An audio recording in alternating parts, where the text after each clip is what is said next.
अस्सलाम वालेकुम। उम्मीद करते हैं आप सब खैरियत से होंगे।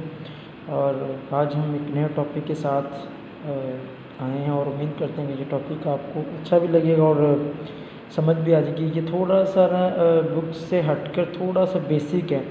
मतलब इसके अंदर बुक को एक दफ़ा आप लोग छोड़ दें, थोड़ा सा बेसिक सुन लें या समझ लें। जब आप बेसिक या सिंबल्स की समझ आपको आ जाएगी, सिंबल्स और फ्लो चार्ट जो मैंने 4 लिखे हैं जो बेसिक सिंबल्स हैं, जो मतलब कि 6-7 की जो छोटी क्लास है तो उनमें भी अगर पढ़ाया जाता है कि बेसिक 5 या 4 सिंबल है जिनके साथ एक एरो भी एक यूज़ होता है, साइन। तो ये बेसिक हैं बहुत ही ज़्यादा। तो बाकी जो सिंबल्स बुक पे बने उनको हम लोग बाद में डिस्कस करें, लेकिन फ़िलहाल हम आज के लिए देखेंगे ये 5 सिंबल्स हैं, इनका काम क्या है, इनका नाम क्या है और इनकी एक एग्जांपल हम लोग आगे देखेंगे कि हम लोग किस तरीके से इन एग्जांपल को यूज़ कर सकते हैं। तो सबसे जो पहला सिंबल है वो है स्टार्ट एंड स्टॉप। ये जो आपको नज़र आ रहा है, ठीक है, ये बेसिकली किसी भी फ़्लो चार्ट की स्टार्टिंग और एंडिंग के लिए बहुत इंपॉर्टेंट है। यानी कि आपने जब फ़्लो चार्ट स्टार्ट करनी है ना, तो उसका स्टार्ट में हम लोग लिखेंगे, इसको बनाएंगे, ठीक है, और एंडिंग भी हम लोग इसी से करेंगे, ठीक है। और जो सेकंड है वो है इनपुट आउटपुट और जो थर्ड है वो है प्रोसेसिंग। दोनों के दरमियान जो फ़र्क है वो बहुत ज़्यादा फ़र्क है और समटाइम ऐसा होता है कि आप लोग कंफ्यूज होकर एक ही डायग्राम 2 दफ़े बना देते हैं, जिससे आपकी पूरी की पूरी फ्लो चार्ट गलत हो जाती है। तो आप लोग दोनों के डिफरेंस को देखें। जो सेकंड वाली है, ये वाली जो है आपके पास, ये इनपुट आउटपुट थोड़ी सी कर्व की शेप में मतलब टेढ़ी हुई है, और ये जो बिल्कुल जो रेक्टेंगल की फॉर्म में मुस्ततील नमाज के थे उस शेप में इसके पास है। ये जो चीज़ है ये आपके पास इनपुट आउटपुट की, अगर आपने कोई इनपुट देनी, जैसे input A, input B, input C, input D, इस तरह का कोई भी आपने काम करना है तो हम लोग लिखेंगे यहाँ पे इनपुट ए, इनपुट बी। अगर आपने कोई रिज़ल्ट शो करवाना है, ठीक है, तो हम लोग क्या करेंगे, तब भी हम इसी डायग्राम का यूज़ करेंगे, लेकिन वहाँ पे स्टेटमेंट चेंज हो जाएगी। जैसे प्रिंट सी, रिज़ल्ट हम लोग जो प्रिंट करवा रहे हैं यानी 2+3, अब जो 5 होगा वो आउटपुट जो आएगा वो हम लोग दोबारा इसके अंदर यूज़ कर सकते हैं। तो ये जो शेप सेकंड है इसको हम लोग बेसिकली दोनों इनपुट के लिए भी यूज़ करेंगे और आउटपुट के लिए, यानी कि रिज़ल्ट लेने के लिए भी यूज़ करेंगे और रिज़ल्ट जब हमने यूज़र को शो करवाना तब भी हम इसी को यूज़ करेंगे, ठीक है। और जो थर्ड वाली है इसको कहते हैं प्रोसेसिंग। अगर हम मैथमेटिकल पॉइंट ऑफ व्यू से देखें या एक बहुत ही स्टार्ट पॉइंट ऑफ व्यू से देखें तो प्रोसेसिंग कहने के 4 काम है basic. Plus minus divide multiplication, या कुछ स्केल लेते हैं, आपको क्यूब फाइंड करते हैं, कुछ स्केयर रूट फाइंड करते हैं, कोई a+b का क्यूब फाइंड करते हैं। तो ये छोटे छोटे जो फार्मूले हैं ना, ये बेसिकली प्रोसेसिंग ही किसी न किसी को करवा रहे होते हैं। जैसे अगर हम कहते हैं a+b, अब इसमें क्या हो रहा है, इसमें एडिशन हो रही है, एडिशन होगी तो क्या होगा, हमें 2 नंबर्स होंगे वो ऐड होकर मिल जाएंगे। तो ये एक प्रोसेस, मतलब कि एक प्रोसेस हो गया, एक प्रोसेसिंग होगी 2 नंबरों की। हम कहते हैं 1 + 2 + 3। अब इसमें 3 नंबर थे, उनकी प्रोसेसिंग हुई प्लस की मदद से, और प्लस ने क्या काम किया, उनको एडअप किया और हमें एक रिज़ल्ट 6 दे दिया।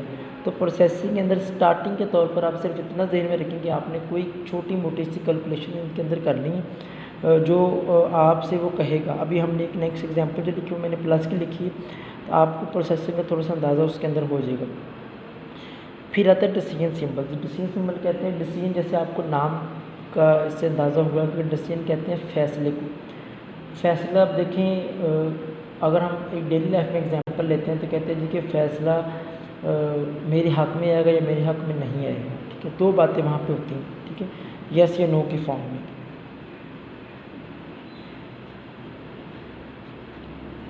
या तो वो ठीक होगा या वो गलत होगा। जैसा कि आप ऑलरेडी 9th क्लास में देख चुके हैं, इसको 0-1 की सूरत में भी दे सके, या तो 0 होगा या 1 होगा। 0 का मतलब फॉल, नो, और 1 का मतलब यस यानी कि ट्रू है।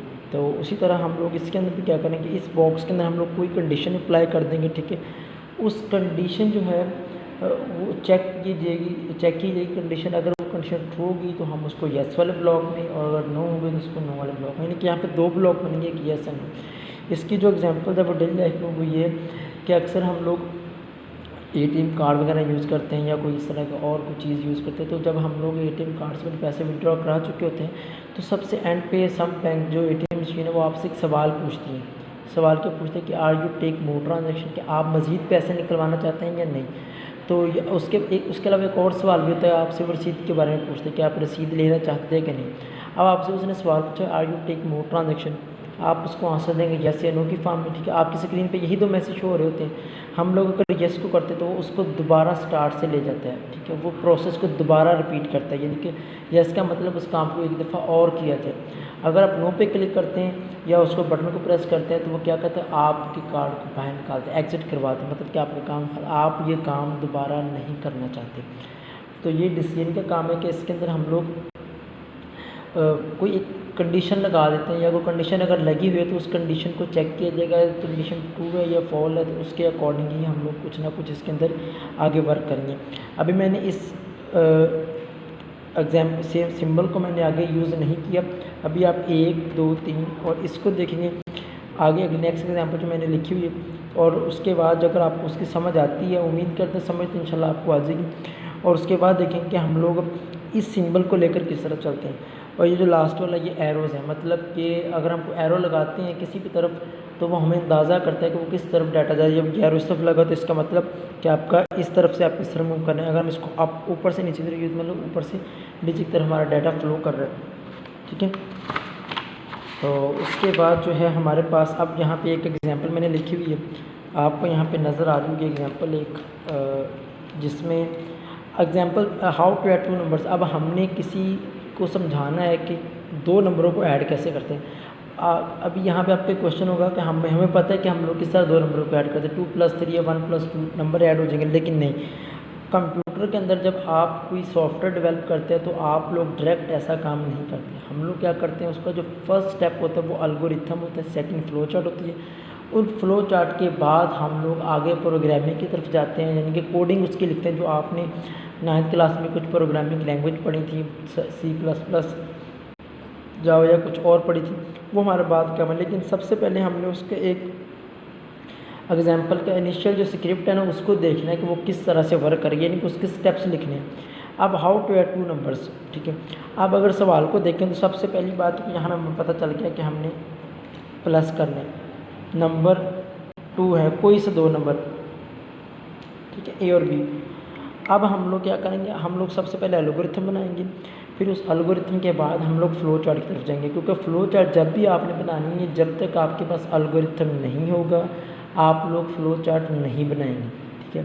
या अगर आपसे क्योंकि फ्लो चार्ट जो है वो एल्गोरिथम के जितने स्टेप्स होंगे उन्हीं स्टेप्स को आगे लेकर चलेंगे और बिल्कुल सेम वैसे की वैसे ही हम उसको बनाएंगे। तो फ्लो चार्ट और स्टार्ट से एल्गोरिथम में सबसे जो चीज़ कॉमन चीज़ है वो ये चीज़ है कि दोनों के स्टार्ट और एंड पे आपने एक कीवर्ड यूज़ करना है, जिसको आप कहते हैं स्टार्ट एंड स्टॉप, या start and and, begin and and. यानी कि बिगिन लफ्ज़ यूज़ कर लें, आप स्टार्ट यूज़ कर लें, वो आपकी मर्ज़ी, स्टॉप यूज़ कर लें या आप एंड यूज़ कर लें। अब हम लोग एल्गोरिथम की तरफ चलते हैं। जो सबसे पहला स्टेप है वो स्टार्ट किया हमने। अब उसके बाद अब पहला हम ऐड किसको करना है, हम लोग कहते हैं 2 नंबर, तो हम लोग यहाँ पे लेंगे 2 number, input A and B. हमने ए बी इसलिए से लिया हुआ है क्योंकि ये चीज़ जनरल है। नंबर अब अगर मैं सोच रहा हूँ तो मेरे जहन में 5 और 6 आ जाएगा, अगर आप लोग सोच रहे हैं तो आपके जहन में 6 और 7 हो सकता है, 8 10 हो सकता है, 100 200 हो सकता है, तो वो नंबर कोई से होता है। इसलिए हम लोगों ने वेरिएबल यूज़ किए ताकि कोई भी नंबर हो जाए, जर्नल एग्जाम्पल इसकी हो जाए। थर्ड में क्या है, उसको ऐड किया। ऐड करने के लिए यहाँ पे मैंने एक ब्रैकेट में लिखा C=A+B। ये आप ऑलरेडी मैथ में काम करते हैं कि जब 2 नंबरों को ऐड करते हैं और उसका रिजल्ट हम लोग किसी ना किसी चीज़ में स्टोर करवा देते हैं। ऐड किया उसको, इन दोनों को जो आप ऊपर लिख रहे हैं। आप यहाँ पे अगर मैंने AB लिखा तो आप जो मर्जी वेरिएबल ले लें, यानी कि आप CD ले लें, आप FD ले लें, यहाँ पे आप कोई और वेरिएबल लिख लें, ठीक है, वो आपकी मर्ज़ी। यहाँ पे आपका रिजल्ट जब ऐड हो जाएगा जर्नल, तो वो किस में स्टोर होगा, C में स्टोर होगा। और हमारी प्रिंट 4 स्टेप में क्या होगा, प्रिंट, यानी कि आउटपुट हम लोग C ले लेंगे। हम कह रहे हैं कि जो हमारी जो रिज़ल्ट है ना प्रिंट C, उस प्रिंट C को शो करवा दो, उसको मतलब कि स्क्रीन पे शो करवा दें, और ऐड दे हम उसको एंड कर देंगे, ठीक है। दोबारा सुन लें, स्टार्ट एंड एंड तो आपने हर एल्गोरिथम पे लाजमी, उसके दरमियान में क्या, अब आपको यहाँ पे वो 2 दे रहा तो आपने यहाँ पे 2 लिखा, ठीक है, इनपुट A B। अगर आपसे वो कहता है ऐड 5 नंबर, तो आप input A B C D, आप कोई इस तरह से 5 वेरिएबल ले लेंगे, ऐड करेंगे। C= या कोई और वेरिएबल लेकर उन 5 को आप ऐड कर देंगे, और यहाँ पे आप जिस वेरिएबल में रिजल्ट स्टोर कर रहे हैं उस रिजल्ट को आप यहाँ पे शो करवा देंगे प्रिंट की सूरत में। प्रिंट कहते हैं रिजल्ट को हम लोग आउट करवा रहे हैं, शो करवा रहे हैं, यहाँ से रिजल्ट अपनी आउटकम्स ले रहे हैं इसके अंदर, ठीक है। उसके बाद उसको एंड कर रहे हैं। अब हमने जाना है इससे इसकी तरफ, कह रहे कि फ्लो चार्ट की अगर आप डेफिनेशन बुक से देखें तो उसमें वो कहते हैं कि flow chart is a pictorial representation. Pictorial कहते हैं ग्राफिकल, मतलब कि सिंबल्स की फॉर्म में, ग्राफ की फॉर्म में, तो आपको वो चार्ट की फॉर्म में आपको वो शो करवाते हैं। कह रहे हैं कि पिक्टोरियल ग्राफिकल, अब ये देखें ग्राफिकल है चीज़, graphical representation of an algorithm, यानी कि एल्गोरिथम की जो ये जो वर्डिंग आपको नज़र आ रही है इसको हम लोग ग्राफिकली तौर पर इसके अंदर लिखेंगे। सबसे पहला काम,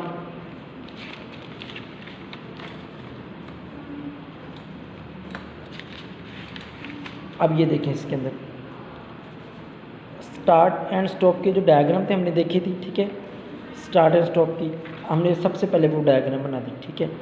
अब उसके बाद सेकंड स्टेप क्या है, इनपुट हम करें तो इनपुट की डायग्राम कौन सी थी, ये पीछे देखे थे, ये डायग्राम थे, ठीक है, सेकंड वाली इनपुट आउटपुट। तो मैंने बिल्कुल सेम वैसे इनपुट डायग्राम के जो यहाँ पे लिखा था वो यहीं पे लिख दिए, ठीक है। उसके बाद एडिशन हो रही, प्रोसेसिंग हो रही, प्रोसेसिंग के लिए डायग्राम कौन सी है, थर्ड वाली, तो आपने ये डायग्राम ये यूज़ करनी है, ठीक है। अब वही काम हमने इधर किया थर्ड स्टेप में, फोर में। अब हम लोग फोर में क्या कर रहे हैं, हम लोग रिजल्ट दे रहे हैं, आउटपुट दे रहे हैं, तो आउटपुट के लिए भी हम लोग वही डायग्राम यूज़ कर रहे हैं जो सेकंड वाली थी, ठीक है। तो उसको हमने अगेन यूज़ किया और साथ में हमने जब एंड किया उसको नीचे, यहाँ पे एंड था तो यहाँ पे स्टॉप, मतलब यहाँ पे आप एंड भी लिख सकते हैं। तो एंड जब किया हमने तो इट मीन्स कि हमारा ये जो 5 स्टेप्स है वो 5 शक्लों में 5 सिंबल के फॉर्म में हल हो गए हैं। और ये जो एरोज़ हैं ये अब बता रहे हैं कि हम लोग इस तरह से काम करेंगे, 1 स्टेप 2 स्टेप 3rd 4 और 5th, इस तरह ये आपकी फ्लो चार्ट बनेगी। अब हम लोगों ने कल थोड़ा सा इसकी रीडिंग में देख रहे थे कि आप लोग ये क्वेश्चन कर रहे हैं कि सिंबल्स ये क्यों है। अब आपको आई थिंक अंदाज़ा हो गया होगा कि इन सिंबल्स का काम क्या है और इन सिंबल को हम लोगों ने कैसे यूज़ करना है। अब आप लोगों ने ये काम करना है कि कल आप लोगों ने इसका ये जो आपको नज़र आ रही चीज़, जो आपको जो प्रॉब्लम नज़र आपने इस तरह के 5 से 6 प्रॉब्लम आप खुद आपने डिफ़ाइन करनी। जैसे ऐड, अब आप यहाँ पे 2 है, अगर आपका पेपर में आता है जी आप लोग ऐड 5 नंबर्स करें तो आप जस्ट ABCDEF 5 नंबर ले लेंगे और यहाँ पे आप कोई वेरिएबल लेकर उसको रिजल्ट को स्टोर करवा दें, ठीक है। इसी तरह अगर आपने यहाँ पे माइनस क्या करना है तो जस्ट माइनस से रिप्लेस होकर आपकी एक नई प्रॉब्लम सॉल्व हो चुकी। इस तरह डिवाइड की, मल्टी, इस तरह आप चारों के चारों आसानी तरीके से बहुत आसानी से इसको हल कर सकते हैं। उम्मीद है कि आपको इसकी समझ आ गई होगी और अगर इसके अंदर कोई क्वेश्चन हो तो आप कमेंट करके पूछते हैं। ओके, अल्लाह हाफिज़।